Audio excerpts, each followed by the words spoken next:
real quick. First of all, I'm G1 hardcore. Yeah.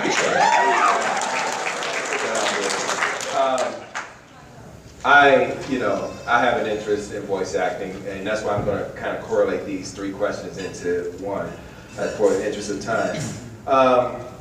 Voice actors nowadays, they're all in separate rooms where they don't actually work together, whereas back in the day, you all were in the same room and you all worked together. How do you feel about the way they changed the format now? It's not nearly as much fun. Yeah, I mean, I think the energies are contagious, whether it's saving the galaxy or you know, whatever. It can be as frivolous as you want. It's still more fun to play with other actors, and it's much more immediate to feed off each other.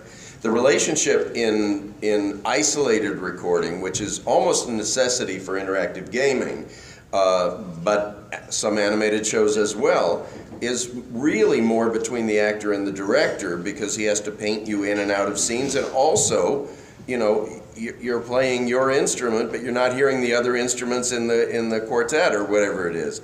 So it's more disjointed, slightly more technical, but then the task is to not make it feel technical and stay in the moment, even though the moment is isolated. This is probably a good time for me to plug this book.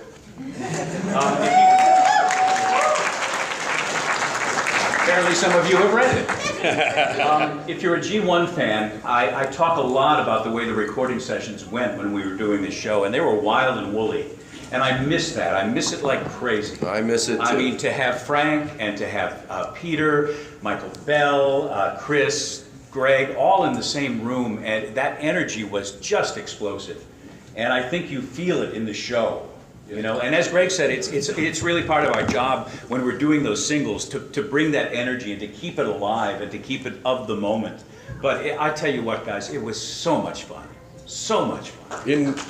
In Vancouver, we still do the radio play thing. None of us are rich and famous enough to be in the studio by ourselves. And we all still like each other, so that has part of it. So I much prefer working with folks. I mean, because acting, it's, you know, when we're acting, we're looking at each other's eyes and talking to each other. So to be looking at a wall and pretending that it's somebody's eyes, it's a tougher job. Yeah. And the Garfield show was, and always will be Ensemble. Hey. Whatever it takes, they want everybody playing. That's awesome.